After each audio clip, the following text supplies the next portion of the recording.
Envision four names that shook the foundations of civilization itself: Alexander the Great, Julius Caesar, Genghis Khan, Napoleon Bonaparte. These titans of history, these masters of warfare, these architects of empires that span continents. Yet today, we uncover the shocking truth about how each of these legendary figures met their final moments. This is the story of four men who conquered the world, but could never conquer their own insatiable hunger for more. A young man weeping beside a riverbank, while behind him stretches 2 million square miles of conquered territory. Imagine someone so addicted to victory that dominating half the known world still wasn't enough. This was Alexander of Macedonia, the ultimate glory hunter who cared for nothing except expanding his empire. For 10 straight years, he hurled his armies into battle after battle, moving like an unstoppable force of nature, as if death itself couldn't touch him. From the marble columns of Macedonia to the sun-baked sands of Egypt, from the golden palaces of Persia to the mysterious lands of India, Alexander's war machine rolled forward without pause. His soldiers grew exhausted from constant campaigns, dreaming of returning home to enjoy the treasures they had won. But their king? He obsessed only over the next conquest, the next victory, the next territory to add to his collection. Everything changed when he reached the banks of the Hyphasis River in India. After his most brutal battle against King Porus, where his beloved war horse died beneath him and Alexander himself suffered serious wounds, his men finally broke. Across the water waited another massive Indian army, fresh and ready for combat, while his own troops stood battered and demoralized. For the first time in his life, the man who never listened to anyone was forced to retreat. This moment of defeat destroyed something inside Alexander. Back in Babylon, he drowned his disappointment in wine, drinking heavily night after night until his body finally gave out. As he lay dying, his generals gathered around, asking who would inherit his vast empire. Alexander's final words? "To the strongest." This single phrase triggered 50 years of civil war that tore his empire into pieces before it could even stabilize. But here's the most chilling detail. Greek historians recorded that Alexander's body didn't decompose for 6 days after his death, which they claim proved his divine nature. Modern scientists believe he suffered from a neurological condition that left him in a coma, possibly buried alive while still conscious enough to hear his men plotting against him. Next came the ultimate fanboy, Gaius Julius Caesar. While Alexander wept because he had no more worlds to conquer, Caesar reportedly burst into tears while reading about Alexander's achievements. "When he was my age," Caesar told his men, "he had already defeated Darius, but I have accomplished nothing."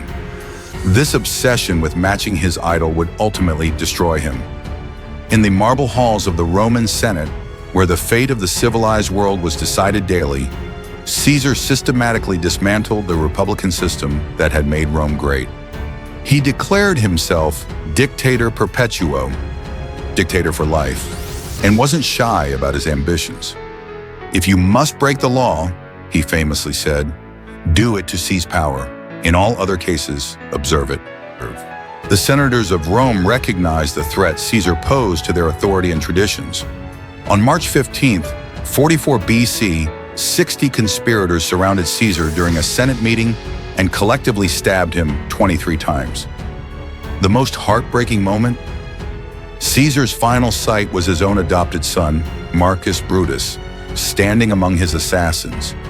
The man who tried to become Alexander died alone, betrayed by those closest to him. Meanwhile, in the vast steppes of Mongolia, a different kind of conqueror was emerging. Unlike Alexander, who saw himself as divine, or Caesar, who craved to be seen as a messiah, Genghis Khan embraced exactly what he was, a ruthless tyrant.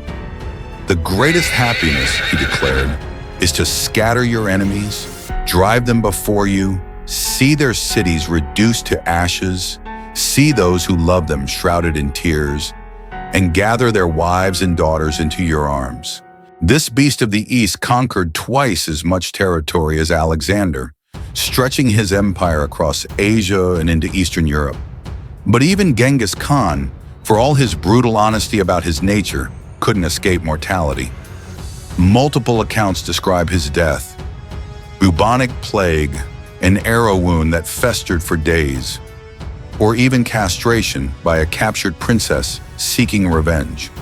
What makes his death unique is the secrecy surrounding it. Genghis instructed his followers to hide his death because it occurred during the most crucial phase of a 20-year campaign. The conquest was more important to him than his own funeral. His followers slaughtered everyone along the funeral route to maintain the secret, turning even his burial procession into an instrument of death. 5 centuries later came perhaps the most complex of all conquerors, Napoleon Bonaparte. During an era when warfare transitioned from swords and spears to artillery and cannons, Napoleon emerged as an undisputed genius of military strategy. But unlike the others, he saw himself as an artist. "I love power, Hatimon," he said, "but it is as an artist that I love it. To me, the battlefield is a canvas, and I am the painter." Napoleon's mind was extraordinary. During one campaign, when his subordinates couldn't locate a missing division, Napoleon instantly provided the unit's exact location, their next 3 destinations, their current strength, and even the commander's military record, all from memory, managing an army of 200,000 men across 7 corps. His artistic vision swept him to victories across Europe and the Mediterranean, his forces moving swift as the wind, only louder. But reality eventually crashed into his artistic dreams. At Waterloo in 1815, the painter of battlefields was finally defeated and captured by British forces. The British, refusing to make him a martyr, imprisoned Napoleon on the remote island of St. Helena in what he called a rotten bungalow. Yet even in exile, he lived in complete denial of his circumstances.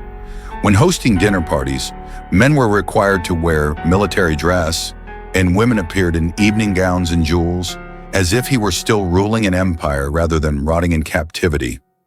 Years of isolation and loneliness slowly destroyed the great emperor. On May 5, 1821, Napoleon made his final confession: France, the army, head of the army, Josephine. Everything he had loved, his country, his military career, his wife, flickered through his dying mind. And so ended the 4 greatest conquerors in human history. One died from sudden illness, possibly buried alive. Another was killed in treachery by his own men. An arrow brought down the 3rd. The 4th, the artist, died in captivity, still painting imaginary empires until his final breath.